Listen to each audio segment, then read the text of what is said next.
So the big question is this just more of the same unfair behavior in judiciary that we saw in the Intelligence Committee? Let's bring in former GOP Representative Tad McCotter. Good to see you, Congressman. Oh, thanks for having me.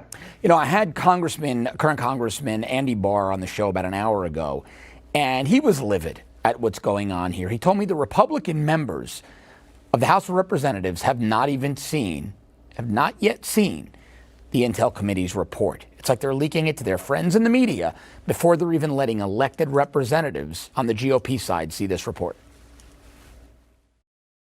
He has a right to be livid. I think the American people have a right to be livid at the way the Democrats have abused the process and have abused the rules of the House for their own partisan political gain. And that says a lot, given the fact that Congress has a long history of partisan bickering back and forth. And I think that the president is right. To call this a kangaroo court is an insult to marsupials. Yeah. To say that the way Adam Schiff has operated and that somehow Nadler's going to be any better, there is no evidence that it's going to be.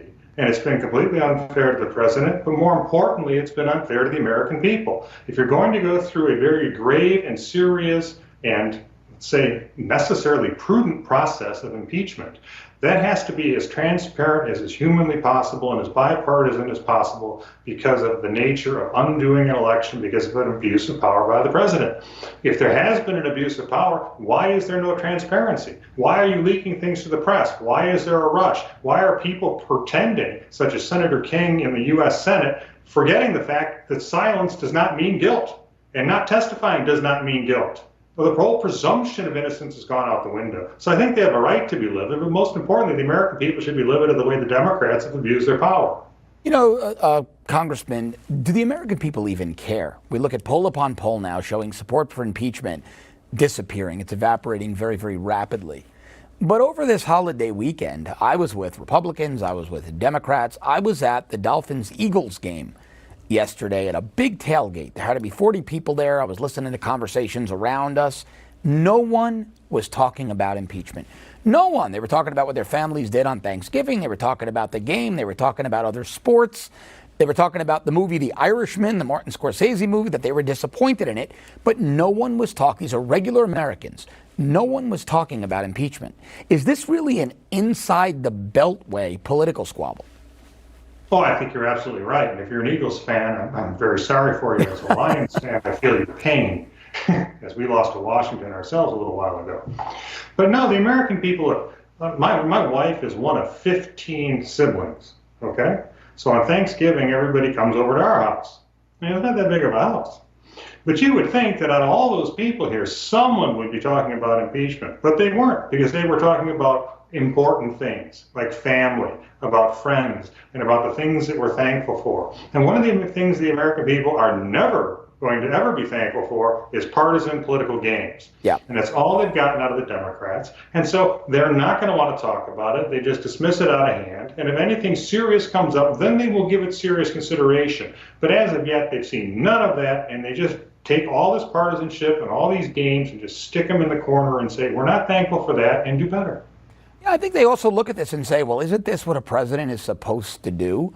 With the American people here, people that aren't privy to the inside wonky baseball of D.C., they hear the president withheld $400 million for a couple of weeks from a country that had a history of corruption, that at times was considered one of the 3 most corrupt countries in the world. That's an easy soundbite for Americans to digest and to understand without, even if they're not interested in politics at all. Then they hear, well, the president then released that aid when he was comfortable that that country wasn't corrupt. And most Americans say, well, isn't that what a president is supposed to do? Well, yeah, and you're right. There's also something, let's flip the other side of the coin. You know what I'm not comfortable with the president doing? Is shipping a plane load of money to the #1 state sponsor of terrorism that screams death to America every day. Right. Well, that's what President Obama did with Iran, and the Democrats didn't bat an eye. They were happy dropping sanctions for the Iranians while they still continued to go pursue nuclear weapons and didn't care because it was about the narrative that was put forward. That's not what a president's supposed to be doing. But we have elections. And you have elections to deal with presidents that do things you don't like as a policy matter. If they don't like what the president did, there's an election next year. And in fact, that's one of the things that I did here at my Thanksgiving event was we're happy there's going to be a presidential election year in 2020. Now, the person who said that might not be a President Trump supporter, but careful what you wish for. Yeah. Yeah, we have a piece on Newsmax.com, and former Senator Joe Lieberman, a guy who was a Democrat, then an independent, but I think everyone could agree that Joe Lieberman was a rarity in politics. He's a pretty fair guy. Over on the Senate side, he was never really a hyper-partisan. He says this is the most partisan process he's ever seen. He likens it really to an unfair process, and he comments how he voted against impeachment for Bill Clinton because he didn't see any evidence of a crime, a high crime or a misdemeanor. And in this case, he sees really no evidence of anything. This is what I don't even understand. What is it that the Democrats are missing? Even former Democrats, former elected members of the United States Senate on the Democratic side are saying there's nothing to see here. See, but I think Senator Lieberman, former Senator Lieberman, and former vice presidential candidate for the Democratic Party, now that he's not in the day-to-day grind of politics, he's able to step back and look at it. He's also, remember, he became an independent because he's seen what happened to the base of the Democratic Party. This is not the base that my father was a part of back in the 1970s and 1980s. This is a vastly different type of Democrat. This is basically a socialist party from Europe, a European socialist party at this point that constitutes the base of the Democratic Party. And this is why President Trump's support amongst former Democrats or blue-collar Democrats was off the charts last time and will be again. So what you're looking at is that party.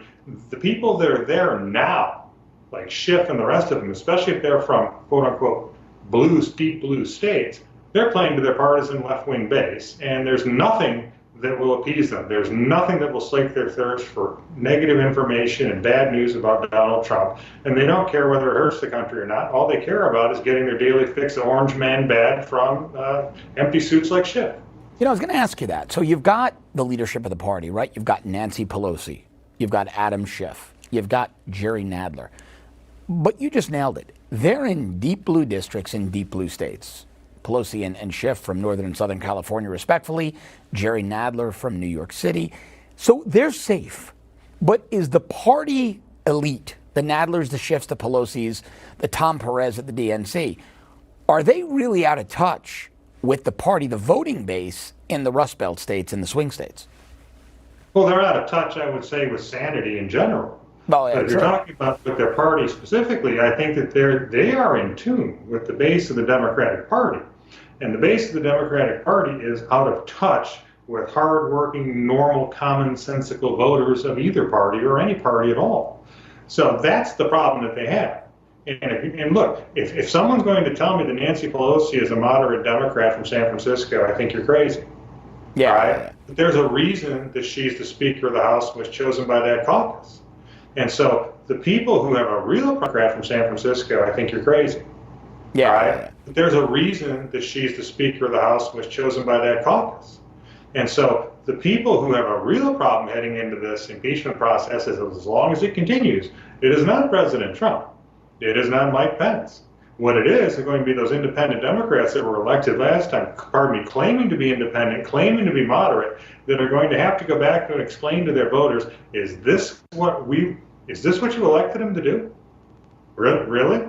Yeah. This is what you sent them there to do? Now, a lot of us said this is what they were going to do.